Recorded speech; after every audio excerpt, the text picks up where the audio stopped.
এ তো পঞ্চম বেদ সমাজ দিব্য জ্যোতি করে দাস।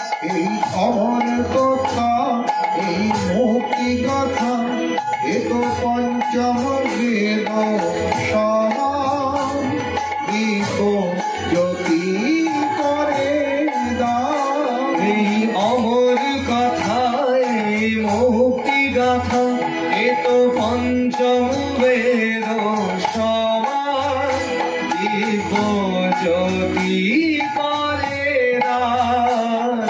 এই অমর কথা, এই মুক্তি কথা, এ তো পঞ্চম বেদ সমাজ দিব্য জ্যোতি করে দাস। এই শ্রী হরি নাম, এই শ্রী হরি ধ্যান, এই শ্রী হরি নাম, এই শ্রী হরি ধ্যান, এই শ্রী হরি নাম, এই শ্রী হরি ধ্যান। এই শ্রী হরি নাম, এই শ্রী হরি ধ্যান।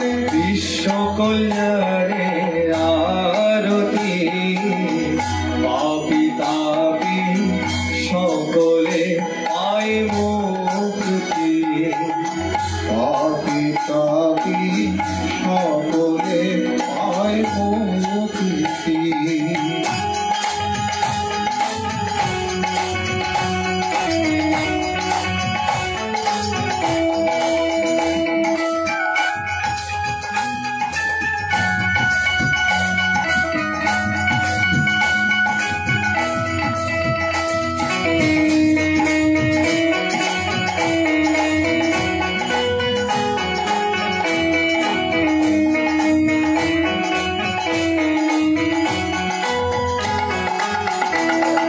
শান্তির গান করে শুদ্ধতা দান, পাপি পাই সবই পরিত্রাণ। দর্শন দেন ভগবান, এই শান্তির গান করে শুদ্ধতা দান, পাপি পায় সবই পরিত্রাণ। দর্শন দেন ভগবান। এই শান্তির গান করে শুদ্ধতা দান, পাপি পাই সবই পরিত্রাণ। দর্শন দেন ভগবান। এই শান্তির গান করে শুদ্ধতা দান, পাপি পায় সবই পরিত্রাণ। দর্শন দেন ভগবান। করে দুঃখের হানি দেয় সুখের খনি, করে দুঃখের হানি দেয় সুখের খনি। করে দুঃখের হানি দেয় সুখের খনি। করে দুঃখের হানি দেয় সুখের খনি। মধুসূদনের আরতি, পাপি তাপি সকলে পায় মুক্তি। ভাগবত ভগবানের আরতি, পাপি তাপি সকলে পায় মুক্তি।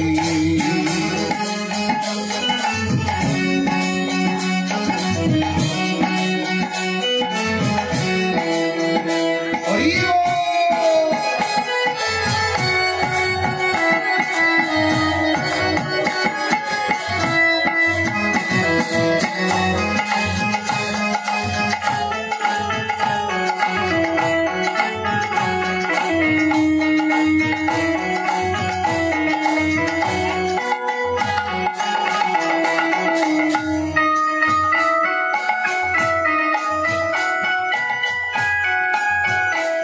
এই মধুর বচন বলে মায়ার বাঁধন, সদা সত্য পথে চলে মন। তুমন হয় সুমন, এই মধুর বচন বলে মায়ার বাঁধন, সদা সত্য পথে চলে মন। তোমার হয় সুমন। মধুর বচন খোলে মায়ার বাঁধন, সদা সত্য পথে চলে মন হয় সুমন। এই মধুর বচন বলে মায়ার বাঁধন, সদা সত্য পথে চলে মন, কোমল হয় সুমন। এই তো শ্রীরাম, এই তো ঘনশ্যাম, এই তো শ্রীরাম, এই তো ঘনশ্যাম। এই তো শ্রীরাম, এই তো ঘনশ্যাম। এই তো শ্রীরাম, এই তো ঘনশ্যাম। ভগবত মহিমার আরতি, পাপি তাপি সকলে পায় মুক্তি। ভাগবত ভগবানের আরতি, পাপি তাপি সকলে পায় মুক্তি।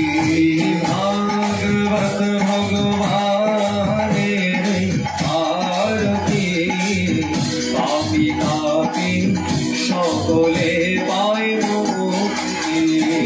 ভাগবত ভগবানের আরতি, পাপি তাপি সকলে পায় মুক্তি।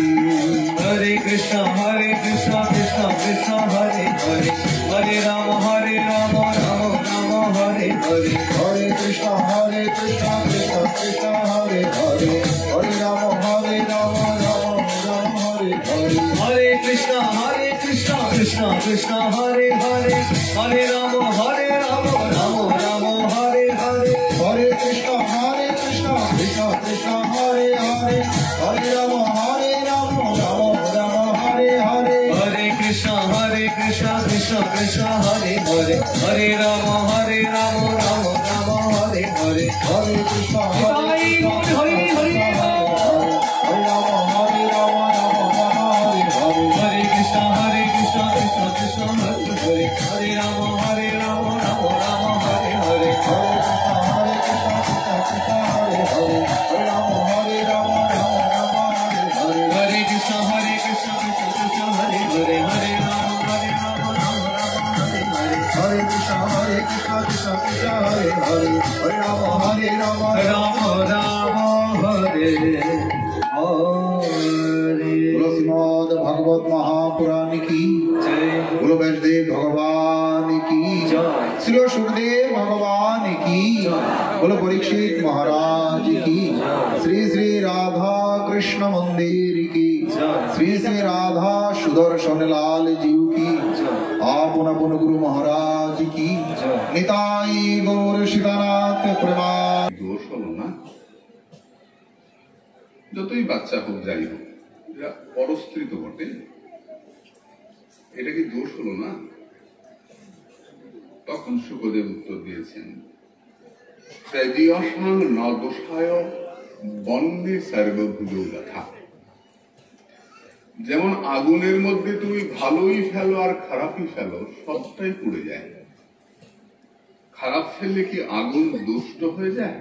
আগুন খারাপ হয়ে যায় না, সবটাই পুড়িয়ে দেয়। তেমনি যারা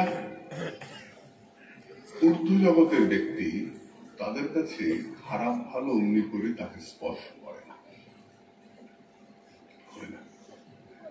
এত ঊর্ধ্বচারী না এরা, এদের কাছে এই জগতের খারাপ যেটা ভালো সেটা যদিও দৃষ্টান্ত চলে না, তবুও বলছি শোন। মনে কর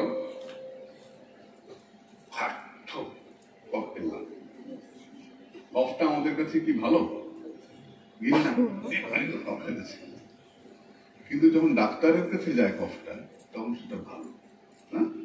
ডাক্তার পরীক্ষা করে দেখে ওটা মধ্যে টিবি আছে না অন্য কোনো রোগ আছে না কি আছে, দেখে না, ল্যাবরেটরিতে পরীক্ষা চলে। কফটা আমাদের কাছে খারাপ, কিন্তু বড় বড় যারা ডাক্তার, এই যে করোনা হলো, কত রকম পরীক্ষা চলে না, তখন যদি ডাক্তার লোকটা মরে যাবে। ওর কাছে তখন ওই কফটাই ভালো। এই যে মানুষের ব্যক্তি বিশেষের উপর নির্ভর করে কি ভালো কোনটা খারাপ, কোনটা ভালো কোনটা খারাপ। বাসি ভাত, পচা ভাত, বহুদিনের পুরনো ভাত আমাদের কাছে কে খায়, তাই না? কিন্তু যদি ওটা জগন্নাথের প্রসাদ হয়, কত বছর পরে এনে দেয়, খারাপ হবে আমাদের কাছে? জগন্নাথের প্রসাদ কি টাটকা ভাত দেয় নাকি? কতদিনের পুরানা শুকনা চাল আমরা খুঁজি একটু মহাপ্রসাদ দিত। সবগুলোকে একভাবে ফেললে হবে না, স্থান কাল পাত্র বিচার করতে হবে, তাই না? আমরা আলোচনা করেছি সৈন্ধব মানে ঘোড়া, সৈন্ধব মানে লবণ, দেখতে হবে যে কোনটা দরকার তখন। তেমনি আমাদের কাছে যেটা খারাপ বলে মনে হচ্ছে শ্রী ভগবানের ক্ষেত্রে সেটা খারাপ নয়। বিষ আমাদের কাছে খারাপ, বিষ খাবো আমরা, দিলে পরে খাবো না, কিন্তু ভগবানের সামনে বিষ দিচ্ছি, ভগবান বিষ পান করছেন। তার নাম হচ্ছে নীলকণ্ঠ মহাদেব। মহাদেব যদি বিষ পান না করেন তাহলে জগৎটা ধ্বংস হয়ে যাবে। জগৎ ধ্বংসের জন্য মহাদেব বিষ পান করলেন। আগুন আমাদের কাছে খারাপ, ভগবান ব্রজবাসীদের রক্ষার জন্য অগ্নি পান করলেন দুবার। অগ্নি পান না করলে ব্রজবাসীরা পুড়ে যাবে, দাবানল লেগে গেছে, বনে আগুন লেগে গেছে, অগ্নি পান করলেন।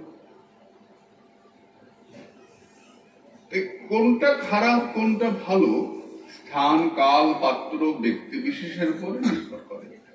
সাধারণ ব্যক্তির কাছে কফ বিষ্ঠা খারাপ, কিন্তু বিশেষ ব্যক্তির কাছে সেগুলো পরীক্ষার বস্তু। তারা পরীক্ষা করে দেখেন, ডাক্তার পরীক্ষা করে দেখেন কফ। অমনি করে বিচার করলে হবে না। তেজীয়সাং নদশায়, যারা শক্তিশালী ব্যক্তি তারা অনেক ভারী ওজন তুলতে পারে। 100 কেজি তুলে যাচ্ছে, আমি 20 কেজি পারবো না, আমার অভ্যাস নেই। ওটা ওকে দেখে যদি আমি করতে যাই তাহলে আমার চোট লেগে যাবে, মানে তুলতেই পারবো না। এই শক্তিশালী ব্যক্তি যেটা করতে পারে আমরা সাধারণ মানুষ সেটা করতে পারি না।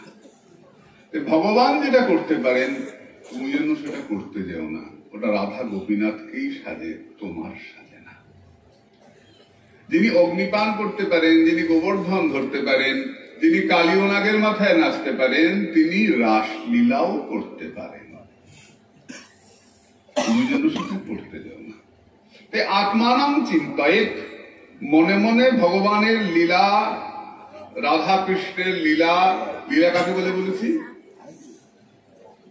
লীলয়া স্বাচ্ছন্দ্য খেলয়া, যে খেলাতে বাধা সৃষ্টি হয় না। বর্ষাকাল বৃষ্টি পড়ছে আটকে যাবে, শীতকাল শীত হচ্ছে খুব, ঠান্ডা আটকে যাবে, খুব তীব্র রোদ, ওই জায়গাটার ঠান্ডা রোদটা কম আসবে, ঠান্ডা আসবে। কেন? ভগবান আছেন। যেটা তার সেবায় লাগে প্রকৃতি ও সেই সেবার অনুকূল হয়ে থাকবে, আনুকূল্য বিধান করবে, সেবার পক্ষে কথা বলবে, সেবার বিপক্ষে নয়। রাসলীলা হচ্ছে রাত্রে, সূর্য উঠে যাবার কথা, 2000 যুগ পার হয়ে যাচ্ছে, সূর্য তো উঠছে না কেন? ভগবানের লীলা হচ্ছে, ভগবান খেলছেন। তাই রাস ভগবানের লীলা, এটা মনে মনে চিন্তা করো, শুদ্ধ অন্তঃকরণে। চিত্ত শুদ্ধি হলে লীলা স্ফুরিত হবে, শুদ্ধ অন্তঃকরণে লীলা চিন্তা করো, আর ভগবানের চোখের জলে ভাসো, আর ভগবানকে ডাকো, এর বেশি কিছু করতে যাও না। না ওর দেখা দেখি আমি করবো, তাহলে মহাদেবের দেখা দেখি বিষ খা, একটু খা না, আমি পয়সা দেবো, ভয় নাই, একটু বিষ খা, মহাদেব খাইছিল আমি একটু খাই।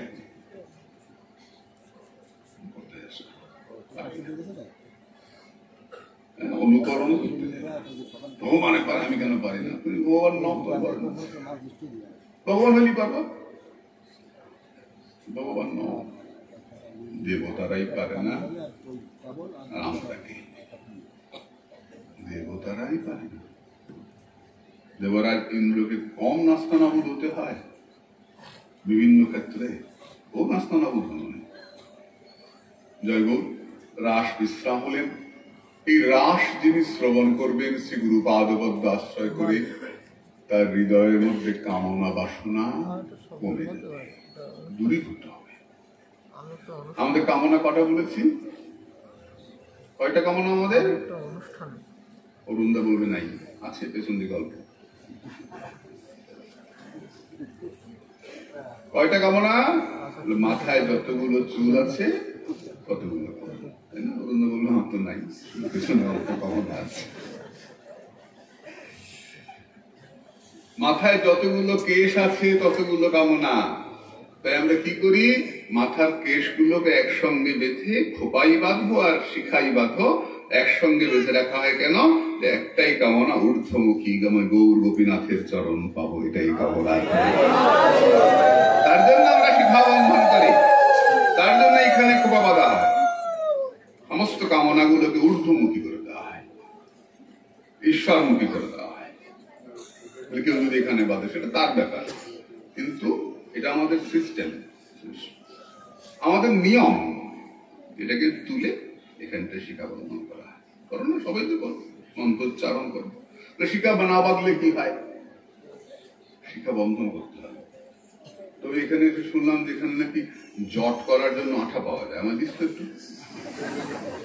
আমি ভাবছিলাম, আমি কালকেই শুনছিলাম কি সোনার দোকানে লাগাই বলা হয়েছিল, চয়ন কোথায় গেল, হ্যাঁ, কি নাকি আঠা পাওয়া যায়, চুলে লাগালে নাকি জট হয়ে যাবে। কত চেষ্টা করি এই জট করার, পারি না। শেখাটাও পাতলা, একটু বড় সড়ো হলে জটই থাকার যাই থাক, শিখা বন্ধন করতে হবে। কেন করতে হবে? শিখা বন্ধন না করলে কি মেয়েরা যদি ঠাকুর ঘরে যায় না, বলে না চুলে একটা বিট দিয়ে যায়, বলে না এই চুল খোলা চলে যাস না, বলে কিনা? একটা হচ্ছে চুল পড়তে পারে ভোগের মধ্যে, আরেকটা হচ্ছে শিখার কেশটাকে বেঁধে যেতে হয়। বলে বাঁধবো কেন? তুমি যে মন্ত্র জপ করবে, যদি বন্ধন না থাকে তাহলে মন্ত্রটা পড়ে যাবে। এত নিয়ম কেন? বাপুরে, তরকারি ভালো করতে হলে নিয়ম করতে হয়। সবই তো দিলাম, তেলটা দিই নাই, খাইয়া দেখ। সবই দিছি, লবণটা দিই নাই, খাইয়া একটা কিছু দিস না, দেখবি সব দিছি, জল দিই নাই, খেয়ে দেখ কেমন লাগে। সিদ্ধই হবে না, সবটা দিতে হবে। তেমনি ভগবানের যা যা করণীয়, দেব মন্দিরে শিখা বন্ধন করা, তিলক ধারণ করা, আসন শুদ্ধি করা। যদি কাপড়ের আসনে বসো, তাহলে তুমি যে জপ করবে সেই জপের শক্তিটা পৃথিবী নিয়ে নেবে।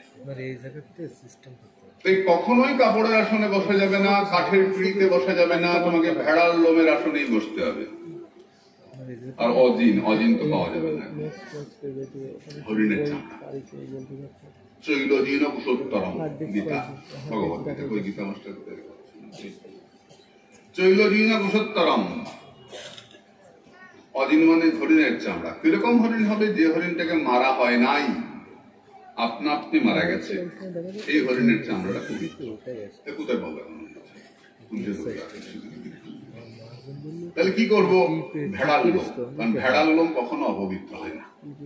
তাই দেখবি আমরা লোম বস্ত্র আগে সাধুরা ব্যবহার করতেন না, এখন তো উল্টা দাঁড়িয়ে গেছে, চীনা কম্বল সব পাওয়া যায়। যাতে ভেড়াল লোম থাকবে এইরকম কম্বল দরকার। কারণ কুশ, ভেড়াল লোম, আগুন আর ব্রাহ্মণ, এই চারজন কখনো অপবিত্র হয় না, সদাপবিত্র। ভেড়াল লোমের আসন করলে এটা তুমি সঙ্গে ভাঁজ করে নিয়ে যাও, যেখানে যাচ্ছ ভাঁজ করে যাও। একটা আসনে যদি 12 বছর জপ করা যায়, তাহলে সেই আসনটাকে সিদ্ধাসন বলে।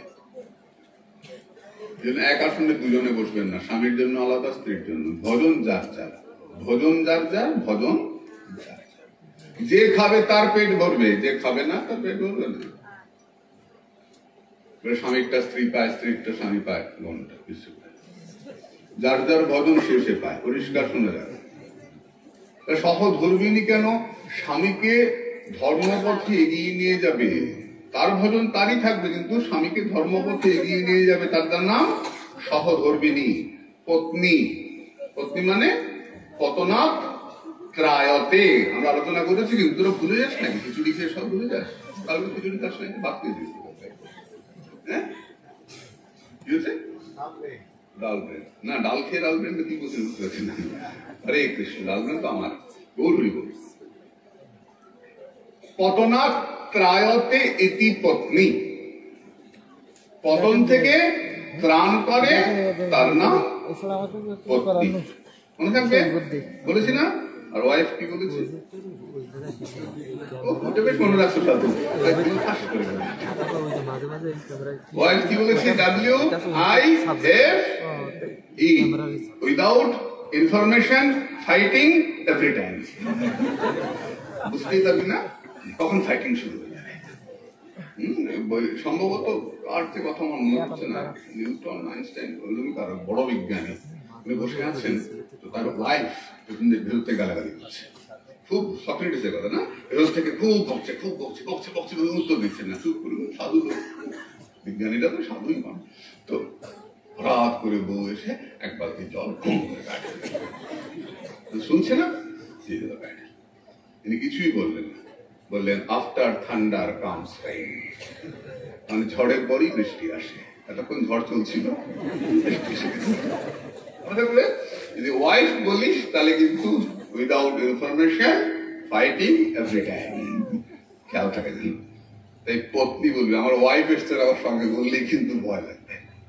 মনে থাকবে তো, আমাদের যে সনাতনী সংস্কৃতি প্রত্যেকটা শব্দের অর্থ আছে, এমনি এমনি বললে তো হবে না। কেন বলা হলো? তার অর্থ নেই, প্রত্যেকটা শব্দের অর্থ আছে। তুমি অর্থ না বুঝে ছেলের নাম রাখতে পারো, কিন্তু অবশ্যই অর্থযুক্ত নাম হতে হবে, সেই অর্থটা ঈশ্বর সম্বন্ধীয় হতে হবে, তবে ভালো হবে। আমি এক বাড়িতে গেছি, খুব শিক্ষিত পরিবার, ঠাকুমা ছেলের নাম, নাতির নাম রেখেছেন গোবিন্দ, ওরা নামটা শিক্ষিত ছিল তো, ওরা ছেলেটার নামটা ছোট করে নাম রেখেছে গবা। গবা কনভেন্টে পড়ে, ইংলিশে পড়ে, গোবিন্দ কিরম ব্যাকডেটেড নাম, ওই গবা গবা করে রাখে। আমি ভদ্রমহিলাকে জিজ্ঞেস করলাম, ও দিদি তুই নামটা রাখছো, নামের মানে জানো? না তো বলবা। মানে কি গবা মানে কি? গবা মানে গুজ্জুদ্দার, যেখান দিয়ে পায়খানা বেরোয়। ছেলেটাকে ওরকম করে বারবার ডাকতেছো আর গবা গবা বলে মারা যাবা, পরে কার পেছনে ঘোরাকৃতি হয়ে জন্ম ভগবান সামনে। শাস্ত্র বলেছে যা যা চিন্তা করে তুমি মারা যাবে সেই সেই ভাব রাখতে হবে।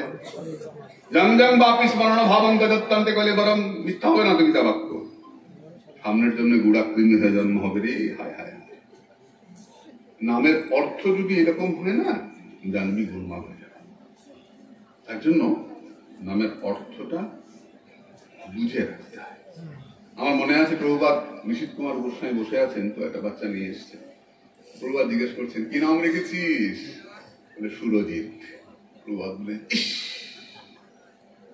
এই নামটা রাখলি হয়ে গেছে, কিছু বললেন না। ওরা তো বাচ্চা নিয়ে চলে গেল। আমি বললাম যেটু সুরজিৎ তো ভালো, সুরকে যে জয় করেছে,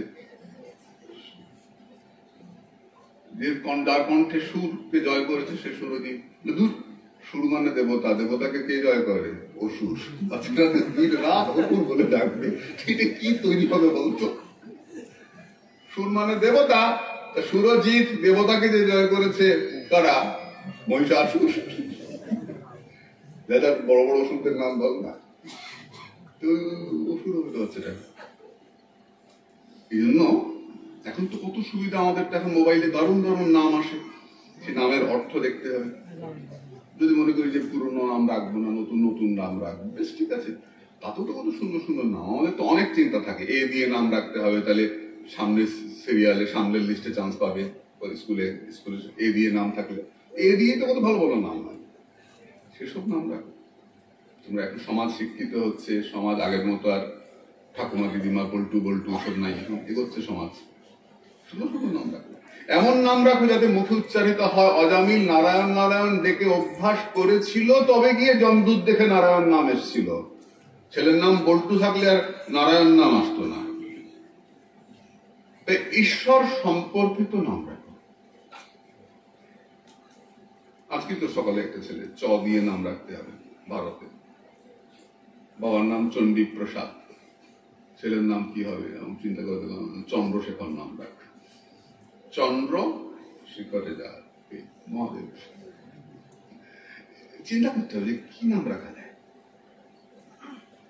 এতে তোমার ইহকাল পরকাল দুই কাল ভালো হবে। রাস বিশ্রাম হলেন, রাস মানে দল বেঁধে নাচা, একজন নায়ক বহু নায়িকা, একটা ছেলে বহু মেয়ে অথবা বহু ছেলে বহু মেয়ে যখন দল বেঁধে নাচে তখন তাকে রাস নৃত্য বলা হয়। হল্লিশক নৃত্য, বাংলায় তোরা বলবি গ্রুপ ড্যান্স, তাই না? রাস বিশ্রাম হলেন, তারপরে একদিন অম্বিকা বনে নন্দ মহারাজ মায়ের পুজো করতে গেছেন, মাকে পুজো করছেন, করে মাকে বললেন যে মা আমার গোপালকে ভালো রাখিস। কারণ আমরা দেখছি বৃন্দাবনে মা ছাড়া কোনো গতি নাই, যে কোনো সময় মা আসছে। যশোদা গেছেন যমুনার ধারে, ওখানে ধরা পড়ে গিয়ে মা গোপালকে শুনিয়ে দিলেন বিছানায়, শুনেছি না? তো মা ছাড়া তো গতি নাই, খালি মা।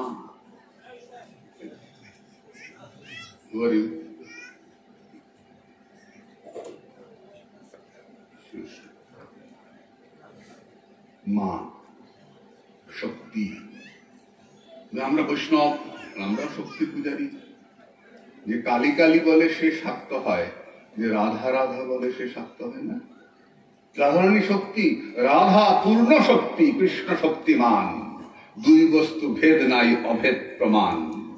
যে কালী কালী বলে সে যদি শাক্ত হয়, যে জয় রাধে বলে সেও শাক্ত। শক্তির বিভিন্নতা, একজন আনন্দিনী, একজন জগৎ পালনী, ধ্বংসকারণী হতে পারে। একজন খাড়া হাতে ধ্বংস করেন, একজন পদ্ম ফুল হাতে আনন্দ করেন, একজন বৃন্দাবনে, একজন রণাঙ্গনে। কিন্তু শক্তির বিভিন্নতা স্বীকার করা যায় না। এই শক্তি আলাদা, ওই শক্তি আলাদা হয় না। এটা সাদা লাইট, এটা ইলেকট্রিকটা আলাদা, সাদা ইলেকট্রিক। আর যেটা সবুজ লাইট জ্বলে, এটা সবুজ ইলেকট্রিক আসে, হবে? কেউ মানবে এই কথা? যেটা লাল আলো জ্বলছে ওটা লাল ইলেকট্রিক, আর এটা সাদা ইলেকট্রিক। না, ইলেকট্রিক একটাই, বাল্ব আলাদা। তেমনি শক্তি একই, শক্তির ভিন্ন প্রকাশ। তুমি যখন পড়াশোনা করবে তখন সরস্বতীকে দরকার, তুমি যখন পয়সা রোজগার করবে লক্ষ্মীকে দরকার, তুমি যখন রোগ তাড়াবে তখন শীতলাকে দরকার, যখন তুমি যোগ সাধন করবে তখন মনসাকে দরকার। কেন? মনসা যোগিনী, শিব যোগেশ্বর, মহাযোগী শিব না, মহাযোগী। বলে আমরা তো বৈষ্ণব, আমরা কি যোগ সাধনা করব? আমরা তো যোগী। বৈষ্ণবরাও যোগী। যোগ শব্দের অর্থ কি? ভগবানের সঙ্গে যুক্ত করে। বাহ, তোর বেশ মুখস্থ হয়ে গেছিস, ভালো। তাই ভক্তি, যোগ, জ্ঞান, কর্ম, দেখ সব ভগবানের সঙ্গে যুক্ত করে। রাস্তাটা আলাদা, কিন্তু গিয়ে সে ওখানে ঢুকছে।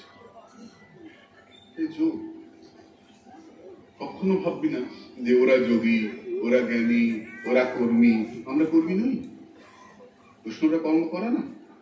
কি বলিস? ওরা কর্ম করো না? সকালে উঠি হাতা খুন্তি নিয়ে দৌড়া দৌড়ি, ধান ধুস, কোনো মতে ঠাকুরকে গিরিধারীকে দুটো চাপিয়ে দিয়ে ছুটলো। এটাও তো কর্ম। চন্দন ঘষি কর্ম নয়, ফুলতুলি কর্ম নয়। যে কর্ম ভগবানের সঙ্গে যুক্ত করে ভক্ত জগৎ, সেই কর্ম করে। আর অন্য জ্ঞান কর্ম পরিহরি মানে বৈষ্ণবরা কোনো কর্মই করবে না, আমার মতো চিত হয়ে খাবে আর ঘুমাবে, এরকম কর্ম নয়। যে কর্ম ভক্তির অনুকূল, আনুকূল্যেন কৃষ্ণাম শিরণং ভক্তির উত্তমা। যে কর্ম ভক্তিকে বাড়িয়ে তোলে সেই কর্ম করবেন। কর্ম ছাড়া কেউ, বিশ্বভূষণে বলেছেন যে কাজ করে, ভজন করে, সে আলোতে প্রবেশ করে, আর যে কাজ করে না, শুধু জপ করে, সে অন্ধকারে। বেশ ভালো মজা পেয়েছো না? আমি বৈষ্ণব, কপালে তিলক লাগিয়ে দিলে কোনো কাজ নাই, ঠিক দুপুরবেলা 11টায় বেরো আর 1টা ঘরে ঢোকো, খবরদার না। বৈষ্ণবদের সমাজের জন্য কাজ নাই, অবদান নাই। আজকে রাধা গোবিন্দনাথের চরিতামৃত আমরা ঘরে ঘরে পড়ি না? বৃন্দাবন দাস ঠাকুর চৈতন্য ভাগবত আমরা দেখি না? কৃষ্ণদাস কবিরাজ চরিতামৃত করলেন, তার ব্যাখ্যা করলেন রাধা গোবিন্দনাথ। আপনাদের এখানকার তো ভাবতে হবে, যে কর্ম করো ভগবত বিষয়ক কর্ম তোমায় করতেই হবে। তুমি রান্না করছো, কর্ম। ফুল গাছ লাগাচ্ছ, কর্ম। তুলসী তুলছ, কর্ম। কাজ তখন করতে হয়। আমরা সবাই যোগী। ভাগবতের দ্বিতীয় অধ্যায়ে, দ্বিতীয় স্কন্ধে এর উপরে সুন্দর বর্ণনা আছে, যোগ সাধন। আমরা যুক্ত হব। যোগীর চিহ্ন কি? কি চিহ্ন বল দাদা? যোগীর চিহ্ন কি? সাপ। তাই মনসার গায়ে সাপ, শিবের গায়ে সাপ, নারায়ণ সাপের উপর শুয়ে থাকেন না?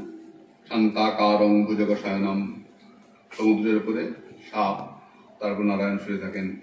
শিবের গায়ে সাপ, মনসার গায়ে সাপ। আমরা বৈষ্ণবরা, আমরাও সাপ।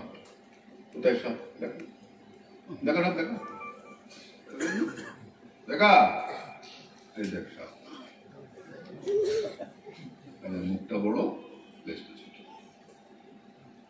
দুটো তো একরকম হতে পারত, দুটো গুটিতে একরকম হতে পারত, একরকম নয়। কোথায়? এটা কত বড়, এটা কত ছোট। কেন? সর্বাকৃতি, সর্প যোগের প্রতি। এটা আমাদের সনাতন ধর্ম, এটা আমাদের হিন্দু ধর্ম। বড় থেকে ছোট, ছোট থেকে বড়। সর্প। এবার জিজ্ঞেস করিস না যে গুরুদেব মালাটা এরকম কেন? দুটো গুটি সমান হলেই তো ভালো হতো, একটা বড় একটা ছোট কেন? জিজ্ঞেস করিস না?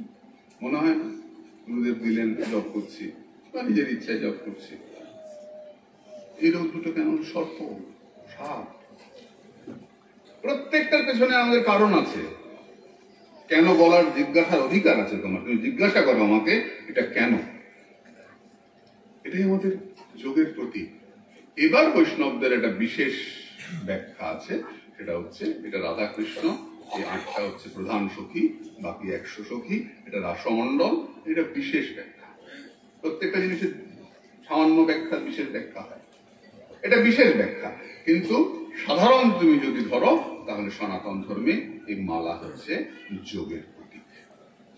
ভগবানের সঙ্গে যুক্ত হবে, তাই তোমাকে মালাই করতে হবে। বলে মেশিন দিয়ে করলে হয় না, মেশিন দিয়ে মালার কাজ হবে না।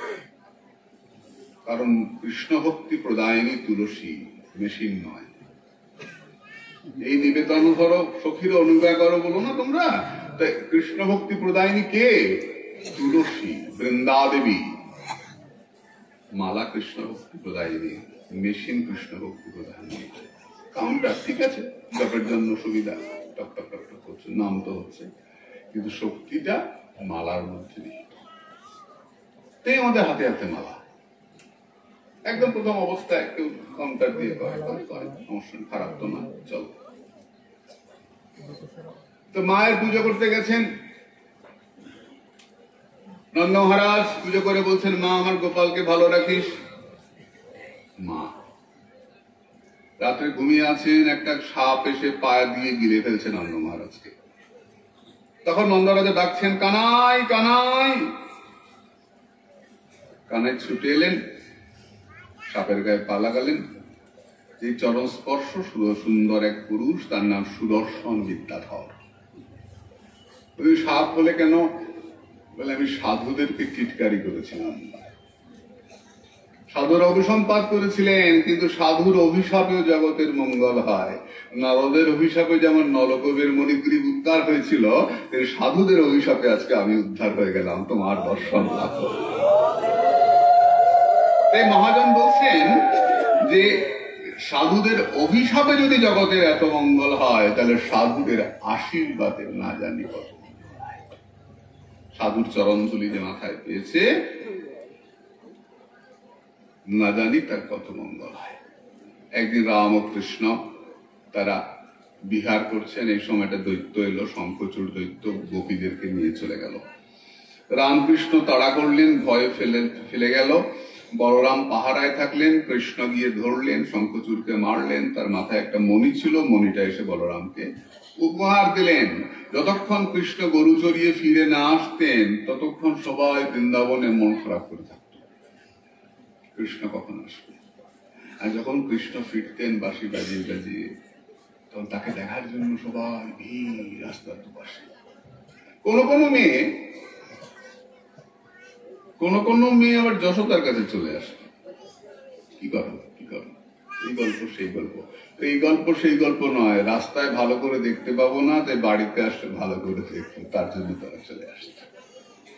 কে কথা বলে?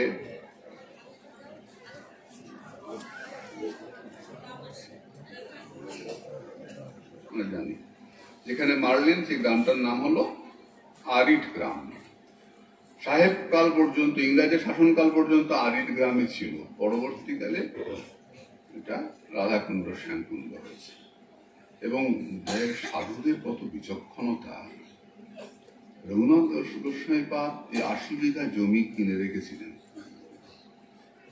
সম্রাট আকবরের কাছ থেকে। তার জন্য আজকে আমরা ওখানে গিয়ে একটুখানি টিকতে পারছি। এখন অবশ্য বাঙালির সংখ্যা অনেক বেড়ে গেছে, নগর কলোনি তৈরি হচ্ছে, কিন্তু আজ থেকে ২৫-৩০ বছর আগে এখন ক্যামেরা হচ্ছে এটাই সমস্যা। তবু বলি, দিদি ওরা জানবেন, এত ভালো ব্যবস্থা ছিল না। যখন রাধাকুণ্ডে কারেন্ট ছিল না, তখন খুব ভালো ব্যবস্থা ছিল না। অনেক ভালো অবস্থা ছিল না, এটা শোনা আমরা নিজে দেখেছি। এখন তো অনেকটাই সুন্দর ব্যবস্থা, লাইট আছে, রাস্তা ভালো, থাকার ব্যবস্থা সবই। অত্যাচার ছিল বলেই ফেললাম, তখন বাঙালিদের উপরে অত্যাচার ছিল। এখন যেটা আছে তবু কমেছে, কারণ ইয়েতে পর্ষদে নাকি বলে মিউনিসিপ্যালিটিতে বাঙালি প্রতিনিধি আছে, এরা প্রোটেস্ট করছে, এরা আমাদের অনেক কাজ করছেন, আমি চিনিও তাদেরকে কয়েকজন।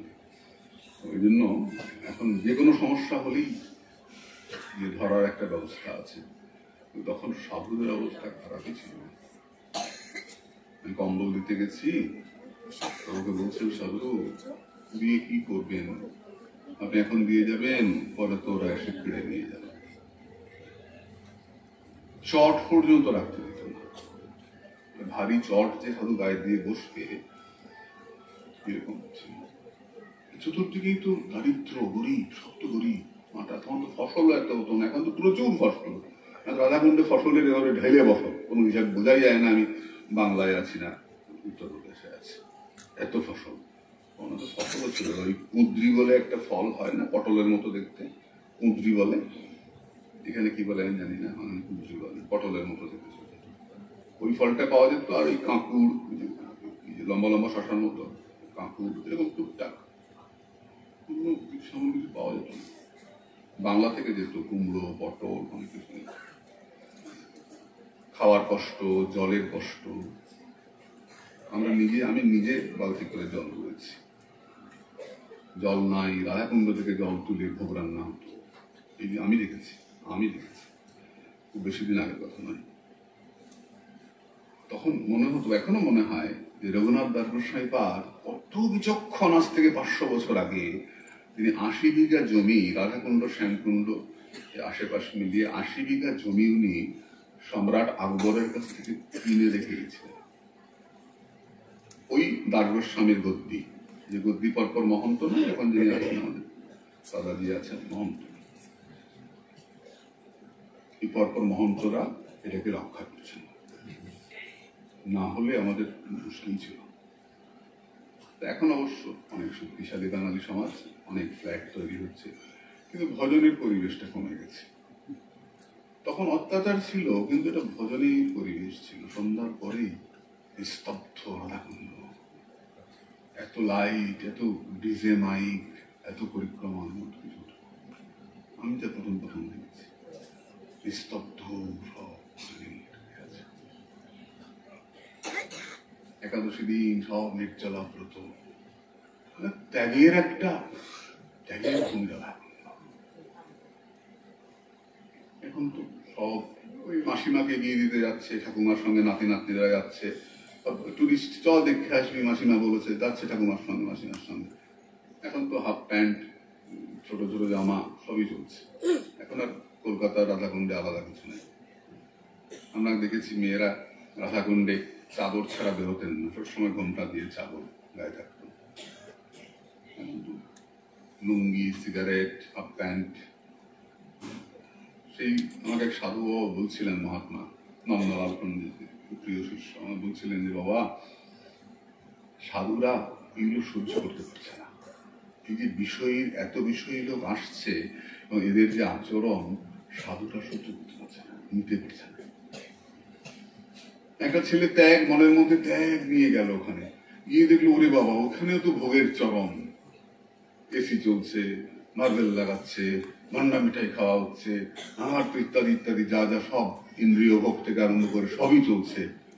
তো কি হচ্ছে, ওদের ত্যাগ নিয়ে গেল শ্রীকুণ্ডে, গিয়ে ভোগ দেখে আস্তে আস্তে আগুনের পাশে থাকলে যা হয়, তাপ লাগে, ভজন নষ্ট হয়ে গেল, অনুভূতি নষ্ট হয়ে গেল। তার জন্য এখন যা দেখতে পাই যে যারা সত্যি সত্যি ভজনের জন্য যাচ্ছেন, ত্যাগী মহাত্মা, তারা একটু দূরে থাকছেন, আসছেন রাধাকুণ্ডে স্নান করছেন, পরিক্রমা দিচ্ছেন, চলে যাচ্ছেন। নাই কি প্রচুর আছে, প্রচুর আছে। আমার পাপি চোখ দেখতে পায় না, প্রচুর আছে।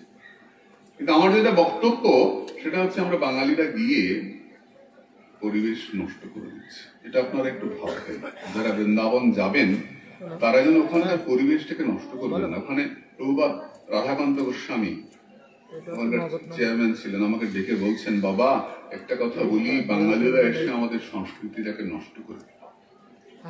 কেন চাচাজি, কেন নষ্ট করলো? আমাদের বাচ্চারা আগে রাধে রাধে ছাড়া বলতো না, এখন টাটা বাই বাই। বাঙালিরা এসে আমাদের সংস্কৃতিটাকে নষ্ট করে দিল, সত্যি তাই। ব্রজের বউয়েরা যখন বেরোয় দেখবে বড় ওড়না, বড় বড় ডাক্তার, শিক্ষিত মেয়েরা সব ওড়না, ঢাকা শরীর, তারা যাচ্ছে মন্দিরে মন্দিরে ঘুরে, সন্ধ্যা হলে বেরোয় সব করে।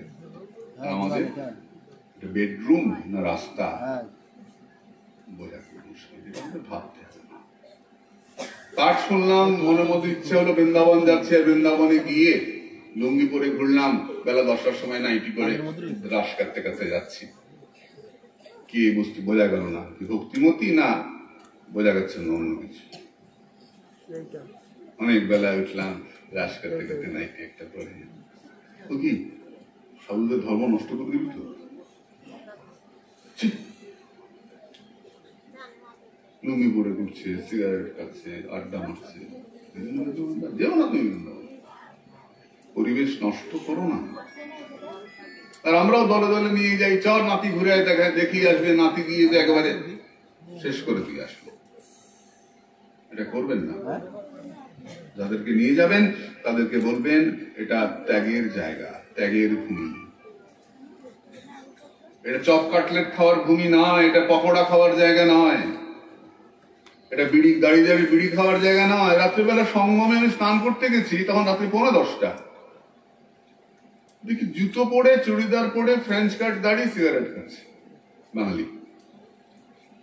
আমার সঙ্গে 2-3-4 ছেলে ছিল, গিয়ে ধরেছে, দৌড়ে তো মানে নর্মালি লেগেই যে আমি দিবি লাগিয়ে 2-4টে দৌড়ে পালিয়েছে। সাহস করছে।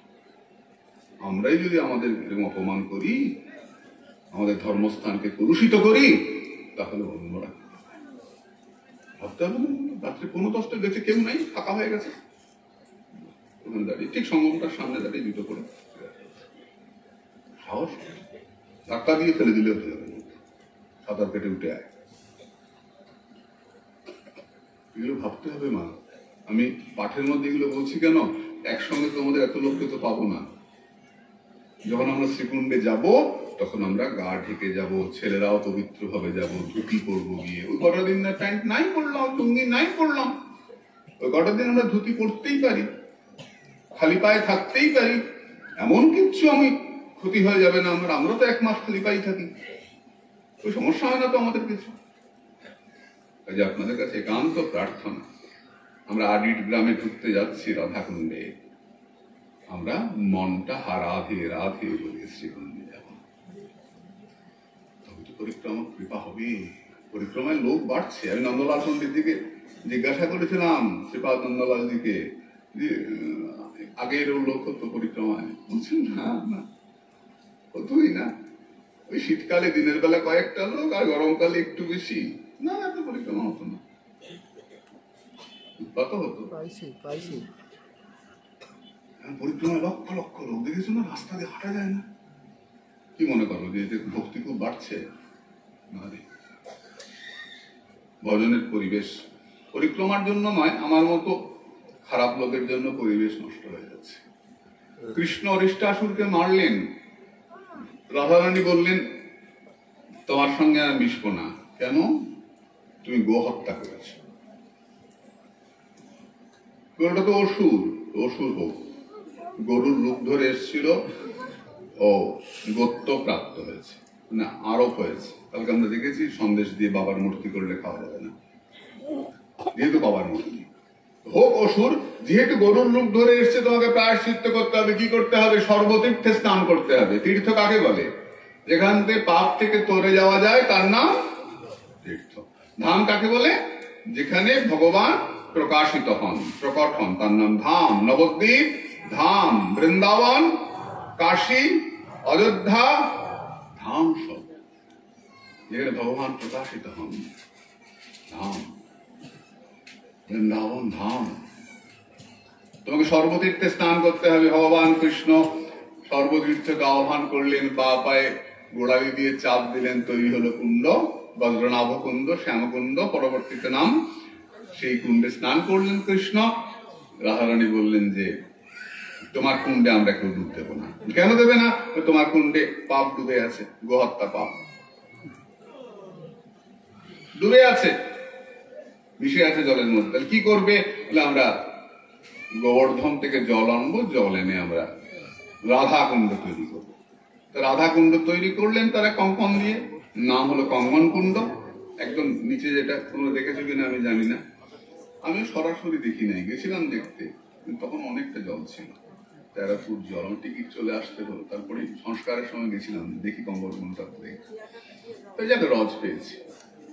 রাধারানী হাতের চুড়ি দিয়ে সখীরা সবাই মিলে ছোট্ট একটা কুণ্ড, থেকে একটু বড় কুণ্ড তৈরি করে, পরবর্তীকালে রাধা কুণ্ড বড় করে তৈরি। হরে কৃষ্ণ। রাধা কুণ্ডে জল নাই, তারা আনবেন মানসী গঙ্গা থেকে, গোবর্ধন থেকে। ভগবান কৃষ্ণ বাঁশি দিয়ে খোঁচা দিলেন, শ্যামকুণ্ডের জল রাধা কুণ্ড ভাসিয়ে দিল। আমরা আনন্দ করে শ্যামকুণ্ড তৈরি করলেন। তারপর এটা মাটি চাপা পড়ে গেল কালক্রমে। সেখানে গিয়ে চৈতন্য মহাপ্রভু ওই ধান খেতে স্নান করলেন হাঁটু জলে, তিলক করলেন কপালে, এবং খানিকটা তিলক মাটি পোটলা করে বেঁধে নিলেন। সেই থেকে আমরা কাউকে, রাধাকুণ্ডের মহাত্মারা বিশেষ করে রাধাকুণ্ডের রস দিয়ে তিলক করেন। সাদা তিলক করা যায় না, সাদা তিলকেরই বিধান আছে। হরিভক্তি বিলাসে সাদা তিলকের কথাই বলা আছে। যেহেতু মহাপ্রভু করেছেন, তো কেউ কালো করেন, কেউ সাদা করেন, এটা কোনো সমস্যা নেই। আমি কালো করেছি বলে আমি সাদা করতে পারবো না, এটা ভেবো না। তাহলে আপনি কালো করেন কেন? আমি সাদাই করতাম, ঠিক সাদাই করতাম, কিন্তু পরবর্তীকালে দেখি কি গায়ের রংটা কালো, তো তারপরে সাদা করলে দূর থেকে দেখা যায়, সাইনবোর্ডের উপর সাদা লেখা, কালো করলে কত বোঝা যায় না, মিশে মিশে, তাই না? ওই জন্য কালো করি আগে, সাদা দিলে সাদা করে হলো, কোনো সমস্যা নেই। না এতটা অগ্রসর হলে কালো তিলক, এতটা নাই হলে সাদা তিলক, বাজে কথা। কোথায় লেখা আছে দেখা তো? এসব একদম ভাববে না। তোমার শ্রী গুরুদেব যেমন করেন তুমি করতে পারো, অথবা তোমার রুচি অনুযায়ী তুমি করো না, সমস্যা। তিলক কি করে না, তারপর সাদা আর কালো। তিলক করতে লজ্জা পায়। তিলক কেন করব? এই দেবতারা আমাদেরকে রক্ষা করেন, ব্রহ্মা বিষ্ণু মহেশ্বর, এই যে তিনজন বসেন সর্বাঙ্গে। তারপরে আমরা মন্ত্র উচ্চারণ করি, ললাটে কেশবন্ধায় বলি না, কেশবায় নমঃ, নারায়ণায় নমঃ বলি না।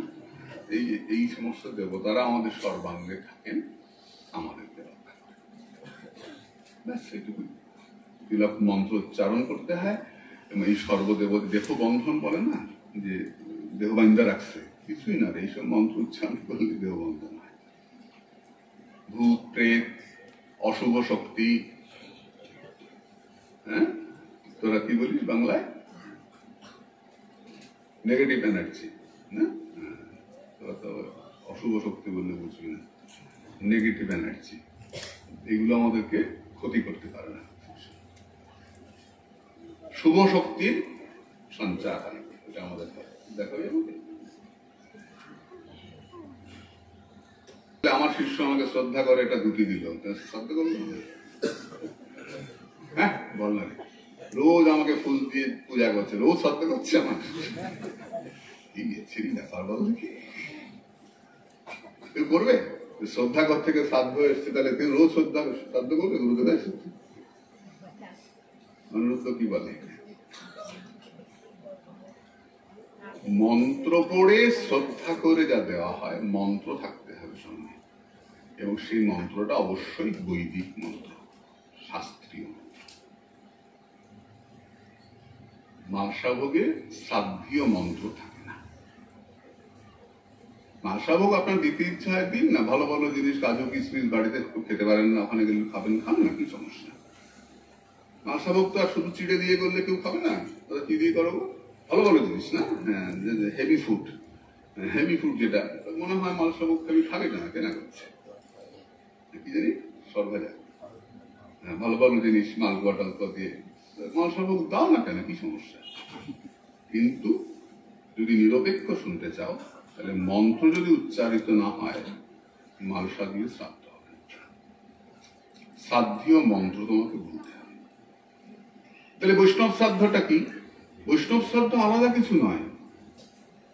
আবার দেখো অন্য কথায় চলে গেলাম, আমাকে তো অরিষ্টা সুরে আজকে তো অক্রু সংবাদ বলতেই হবে, আমি সংক্ষেপে শেষ করি। বৈষ্ণব শ্রাদ্ধ আর কিছু নয়।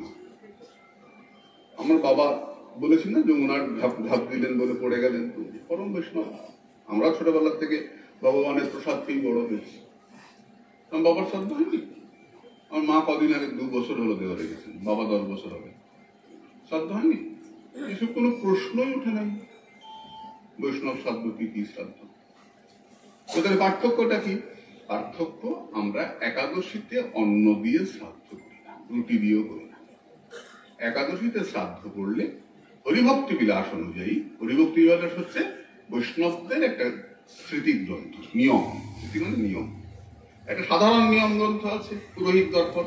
সাধারণ নিয়মে মালা দেখালাম, সর্প, বিশেষ নিয়মে রাধারানী সখী, বিশেষ নিয়ম।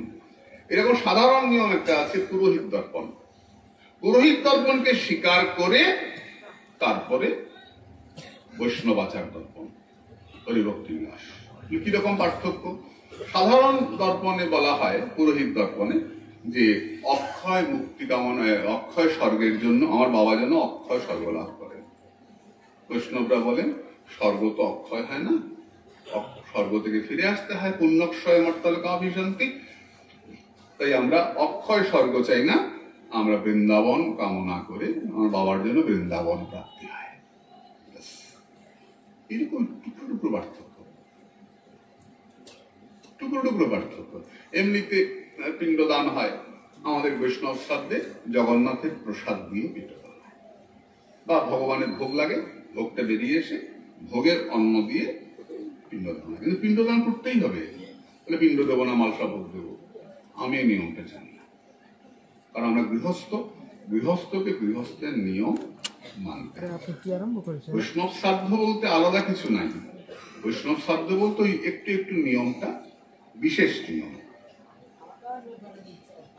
খাওয়া দাওয়ার ব্যাপার আমরা নিরামিষ, ভগবান যখন, আমি যেদিন বাবা মারা গেছেন তাকে যখন আমি মহাপ্রসাদ দিচ্ছি, তো নিশ্চিত তোমাকে আমি মাছ খাওয়াবো না, নিশ্চয়ই খাওয়াবো না। এই যে শ্মশানে গেলে শ্মশান যাত্রীকে খাওয়াতে হয়, খাওয়াস না, সবাই মিলে খাওয়ায় না। বিশ্বাস করবি, আমি মাইকেই বলছি, আমার বাবার শ্মশানে, মায়ের শ্মশানে আমি কাউকে খাওয়াইনি। একমাত্র শেষ পর্যন্ত যারা ছিল, গঙ্গা স্নান করে ফিরে আসার সময় খিদে পেয়েছে, সবারই খিদে পেয়েছে, মিষ্টির দোকানে ঢুকিয়ে না মিষ্টি খান, সবাই 2টো করে রসগোল্লা, চল। আমার ছেলেরা সঙ্গে ছিল, রসগোল্লা। এদিকে আমার বাবা মারা গেছে, আমি কেঁদে মরবো, তোমার জন্য আমি পাশা জোগাড় করতে দৌড়াবো, কোথায় মাংস কাটা হবে, কোথায় বলা আছে সব কথা? একদম দিবি না। যদি লোকনাথ হয়, ট্রলিতে চাবি নিয়ে চলে যাবি বাবাকে, মাকে, একদম দিবি না। আমি যাই নাই, বাবার যাইনি, বলতেই সাহস পায় না, করে দেবো না, পালাতে বলতেই সাহস পায় না, পূজা করবো, দেখা না খাই শুকনো, অনেক ভিড় হয়েছে, রাত্রি 2টোর সময় মাকে নিয়ে গেছিলাম, প্রচুর লোক, ফার্স্টে বসাই খুব খাওয়াইব, ইচ্ছে খাওয়াই দেয়। হ্যাঁ, শ্রাদ্ধ ব্রাহ্মণের 11 দিনে, তার বাইরে 13 দিন একটা সিস্টেম আছে, এখন আছে, নিয়মটা চলছে, 15 দিনে। আর যদি ঠিক ঠিক মানো তাহলে 1 মাস পরে, মাসান্তে অশৌচান্ত। কিন্তু আমাদের সমাজ অনেক এগিয়ে গেছে, এখন 1 মাস দড়া কাছা পড়ে ঘুরবার সময় নেই, অফিস কাছারি, ক্লাস, ব্যবসা। এই জন্য কি হয়, আমাদের কি বলেছি, আমাদের ধর্মটা যুগের প্রয়োজনে তৈরি হয়। কোন যুগে ধ্যান, কোন যুগে পূজা, কোন যুগে যজ্ঞ, কলিতে হরে নাম সংকীর্তন। কলিতে দেখা যাচ্ছে যে যজ্ঞ করতে যাও, বাসে যজ্ঞ করতে যাবে, তাহলে বাসে কি করতে পারবে? ধ্যান করতে পারবে? পারবে না। যজ্ঞ করতে পারবে? পারবে না। পুজো করতে পারবে? পারবে না। হোল নাইট বাসে যাচ্ছে, কি করবে? নামমালা কর। আমাদের যুগোপযোগী ধর্মটা, এই জন্য আমাদের 1 মাস, যেটা মাসান্ত অশৌচান্ত, 1 মাসটা কমিয়ে 15 দিন 13 দিনে নিয়ে আসা হয়েছে। এবার কেউ 13 দিন মানে, কেউ 15 দিন মানে, এটা যার যার পরম্পরায় বংশে চলে আসছে, সেটাই মানবে। কিন্তু শ্রাদ্ধতে তোমাকে মন্ত্র উঠতে হবে।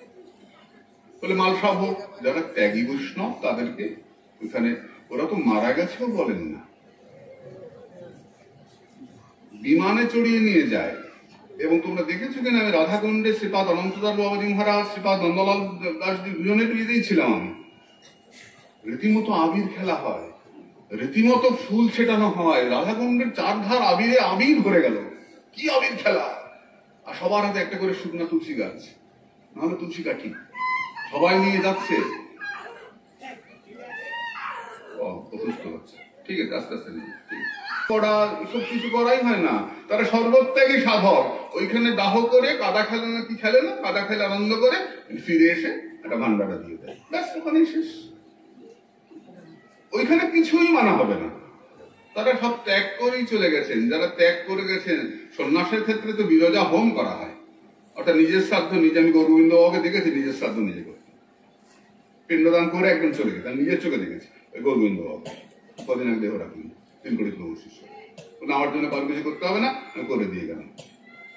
গৃহস্থদের মধ্যে অনেকে আছে যারা ছেলে মেয়ে কথা শোনে না, নিজের শ্রাদ্ধ করে দিয়ে চলে গেল, কিছু করতে হবে।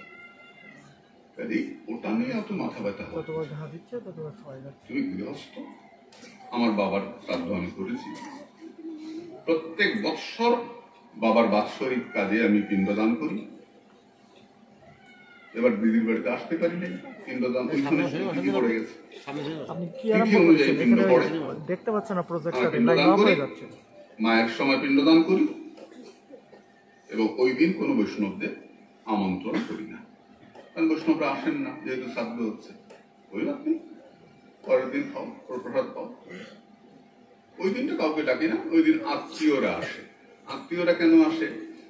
আমাদের একটা কথা, যদিও প্রমাণ আমি দিতে পারবো না, কিন্তু এটা কথা আমি জানি, শুনেছি, যে আমাদের ধর্মটা এতটাই, কি বলবি, উদার, সহনীয়।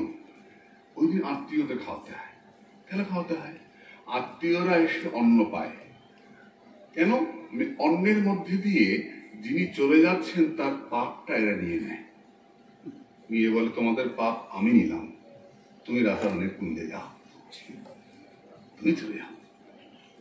কত উদারতা ভাব, যে আমরা তোমার ছেলে মেয়ে, বউ বাচ্চা, আমরা ভাগনা ভাগ্নি আত্মীয়, সারা জীবন তো তোমাকে অনেক আবদার করেছি, অনেক আবদার তুমি আমাদের মিটিয়েছ, তোমার শেষের দিনে তোমাকে একটুকু সাহায্য করি, আরটা কিছু পারবো না, তোমার পাপটা আমরা সবাই ভাগ করে নিলাম, নিয়ে তোমাকে মুক্তি দিয়ে দিলাম।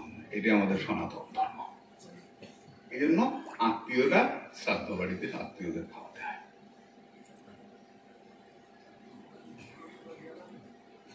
অশৌচ অবস্থায় বিগ্রহ, বিষ্ণু পূজা নিষিদ্ধ। মালা করবেন, জপ করবেন, তিলক করবেন, কিন্তু অবিধি পূর্বক। আপনি তো অসুচি, তখন আপনি আচমন করতে পারবেন না। আচমন, আসন শুদ্ধি চলবে না, কিন্তু মন্ত্র থামবে না, কারণ তুমি তো অসুচ অবস্থায় তুমি মারা যাও, তাহলে কি হবে? কাজে ভজন দাঁড়াবে না। আচমন, তিলক ধারণ ইত্যাদি চলবে। তিলক না ছাড়া অবস্থায় মরে যাবে, তা তো হবে না, করতে পারবে, আমরা করেছি। কিন্তু ঠাকুর ঘরে ঢুকি নেই, আমাকে অসুচ মানতে হবে। আমার গৃহস্থ মানুষ, আমাকে গৃহস্থের নিয়ম মানতে হবে।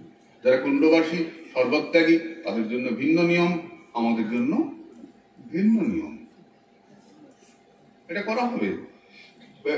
কি হলো, আমি সুবল দাদা যখন চলে গেলেন, আমার জীবনের অভিজ্ঞতা শুন, সুবল দাদা যখন চলে গেলেন যশোরে, তখন আমাদের সপ্তাহ চলছে। আমি নার্সিংহোমে গেলাম, কথা শুনি, পাঠ, গীতা পাঠ শুনিয়ে আসলাম। এবার প্রাপ্তি হয়ে গেল, অসহ্য পড়ে গেল, তাহলে কি হবে? সপ্তাহ বন্ধ হয়ে যাবে? কেন? যখন সংকল্প হয়ে গেছে, সংকল্প হওয়ার পর যদি অসহ্য পড়ে যায়, তাহলে সংকল্প পূর্ণ হওয়া পর্যন্ত অসহ্য লাগবে না। দুর্গাপূজা আরম্ভ হলো, ষষ্ঠীর দিন বুড়ো কর্তা মারা গেলেন, হতেই পারে, খুব বুড়ি মারা গেলেন, কি কাকা মারা গেছে, যা হয়ে গেছে, কিন্তু পূজার সংকল্প হয়ে গেছে, মায়ের পুজো শুরু হয়ে গেছে, অসহ্য লাগবে না। পুজো শেষ হবে, অসহ্য হয়ে যাবে। পুজো চলাকালীন অসহ্য লাগবে না। কোনো মেয়ে বিয়ের কথা হয়ে গেছে, বাবা মারা গেছে, কি হবে? তাহলে তো কুমারী মেয়ে, ওর তো কালো শৌচ থাকবে। কালো শৌচ কার থাকে? যদি স্বামী মারা যান, তাহলে স্ত্রীর কালো শৌচ থাকে আর ছেলেদের কালো শৌচ থাকে। ছেলের বউয়ের থাকে না, নাতি পুতিদের কালো শৌচ থাকে না। কালো শৌচে সব চলে, শুধু বিশেষ পূজা চলে না। বাড়িতে কালী পুজো হতো, কালো শৌচ পড়ে গেছে, ওর নামে আর পুজো হবে না। বিশেষ পূজা নিষিদ্ধ, কিন্তু নিত্য পূজা চলবে, কোনো বাধা হবে না। এবার ওই মেয়েটা কুমারী, ওর তো অসহ্য পড়ে গেছে, কালো অসহ্য পড়ে গেল, কিন্তু দাগদত্তা, বিয়ে ঠিক হয়ে গেছে, তো তখন কিছুদিন একটা হিসেব আছে, ওর পরে অসহ্য উঠে যাবে, ওর জন্য বিয়ে হয়ে যাবে। একটা ছেলে পৈতা হবে, ওইটা পার হলেই প্রায়শ্চিত্ত করতে হবে। আচ্ছা না, 13 বছর 15 বছর প্রায়শ্চিত্ত করতে হবে। ওই সময় অসহ্য পড়ে গেছে, ওই সময় ওই জন্য তার সময়টা উঠে যাবে, অসহ্যটা উঠে শুভ কাজটা হবে। একটা বাচ্চা দাঁত উঠে যাচ্ছে, কিন্তু দেখা গেল হয়তো 6 মাসে অন্নপ্রাশন হবে, তো ওই সময় অসহ্য হয়ে গেছে, কি হবে? কিন্তু তারপরে দাঁত উঠে যাবে, বিশেষ ক্ষেত্রে অসহ্য উঠে যাবে না। তাহলে 6 মাসেই কালো সুচ তুলে দিয়ে সবকিছু করে ফেলো ছেলেরা, হবে না। ওটাকে আমরা ইচ্ছা অনুযায়ী করে ফেলছি। বিশেষ ক্ষেত্রে তখন আমাদের শাস্ত্র এগুলো বলেছেন। আসলে কি, আমাদের পড়াশোনাটা খুব কম তো আমার, তাহলে ওই একটা মন গড়া একটা, ওই বৈষ্ণবদের আবার কে বলেছে বৈষ্ণবদের শ্রাদ্ধ বিধি নাই? ভগবান রামচন্দ্র শ্রাদ্ধ করেন নাই, মহাপুরুষ শ্রাদ্ধ করেন নাই, চৈতন্য মহাপ্রভু গয়াতে গিয়ে পিণ্ডদান করেন নাই, কে বলেছে আমাদের করতে হবে না? আর 13 দিন